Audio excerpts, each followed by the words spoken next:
کہا جاتا ہے کہ ایک سنسان ویران کے بیچوں بیچ ایک پرانا مکان ہے جسے لوگ گم شدہ مسافر کا گھر کہتے ہیں۔ سالوں سے یہ جگہ خوف اور دہشت کی علامت بنی ہوئی ہے۔ ہر سال کوئی نہ کوئی مسافر اس مکان میں داخل ہوتا اور پھر کبھی واپس نہ آتا۔ کچھ لوگ کہتے ہیں کہ وہ مکان زندہ ہے اور اندر جانے والے کو اپنے اندر قید کر لیتا ہے۔ لیکن آج کی کہانی صرف ایک مسافر کی نہیں، بلکہ ایک ایسی لڑکی کی ہے جس کا دل نیک، ارادہ مضبوط اور ایمان پختہ تھا۔ اس کا نام تھا عارفہ۔ عارفہ ایک قریبی گاؤں کا سادہ سی لڑکی تھی۔ اس کی ماں بچپن میں ایک نصیحت دے گئی تھی، اگر کبھی اندھیروں میں پھنس جاؤ تو قرآن پڑھ کر راستہ ڈھونڈنا، اللہ تمہاری حفاظت کرے گا۔ ایک دن گاؤں میں ایک اور مسافر کے لاپتہ ہونے کی خبر آئی۔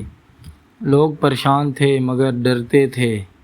کچھ کرنے سے عارفہ نے فیصلہ کیا کہ وہ اس پر راز سے پردہ اٹھائے گی۔ وہ اپنے ساتھ صرف ایک پرانا قرآن اور ماں کی دی ہوئی دعا کی تعویذ لے کر روانہ ہو گئی۔ رات کا وقت تھا، ویرانی کے بیچ وہ مکان اس کے سامنے تھا، پرانا، بوسیدہ مگر عجیب سا سانس لیتا ہوا محسوس ہوتا تھا، جیسے وہ اسے دیکھ رہا ہو۔ عارفہ نے بسم اللہ پڑھی اور دروازہ کھولا، اندر داخل ہو گئی۔ اندر داخل ہوتے ہی سناٹا ایسا کہ دل کی دھڑکن سنائی دینے لگی، مگر کچھ دیر بعد سرگوشیاں سنائی دینے لگیں۔ وہ قدم قدم پر اللہ کا نام لیتی، آیت پڑھتی اور آگے بڑھتی رہی۔ ہر کمرے میں ماضی کی گم شدہ مسافر کی پرچھائیاں نظر آتی تھیں۔ وہ پرچھائیاں مدد مانگ رہی تھیں مگر ان کے لبوں پر آواز نہیں تھی۔ عارفہ نے سورۃ فاتحہ پڑھی تو ایک پرچھائی روشنی میں بدل گئی، غائب ہو گئی۔ تب عارفہ کو احساس ہوا کہ قرآن ہی ان قیدی روح کو نجات کا ذریعہ بن سکتی ہے۔ اگلے کمرے میں ایک پرانی جلتی بجھتی کتاب نظر آئی، جیسے کوئی پرانی روحانی دستاویز ہو۔ عارفہ نے اسے اٹھانے کی کوشش کی تو وہ خود جلنے لگی۔ تبھی ایک سایہ نمودار ہوا، کالا اور خوفناک۔ یہ سایہ ایک جن تھا جو صدیوں سے اس مکان کا مالک تھا۔ اس نے بتایا کہ وہ ہر مسافر کو اپنی قید خانے کا حصہ بنانے آیا ہے، کیونکہ اس پر ایک پرانا قفل لگا ہے۔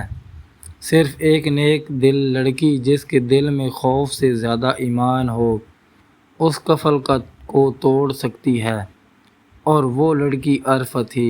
مگر جن نے شرط رکھی کہ اگر عارفہ نے مکان سے نکلنے کی کوشش کی تو وہ خود ہمیشہ کے لیے قید ہو جائے گی۔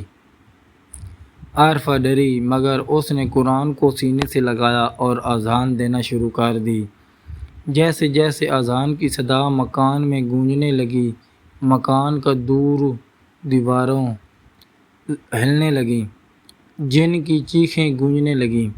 آخر کار وہ جن آزاد ہو گیا، مگر جانے سے پہلے بولا، اب اس مکان کا راز تم بن چکی ہو۔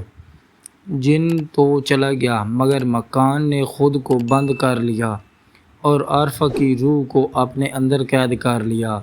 آج بھی گاؤں والے کہتے ہیں کہ جب بھی کسی مسافر کا گزر اس مکان کے قریب سے ہوتا ہے تو ایک دھیمی اذان کی صدا سنائی دیتی ہے اور مکان کے دروازے پر ایک سایہ محافظ بن کر کھڑا نظر آتا ہے۔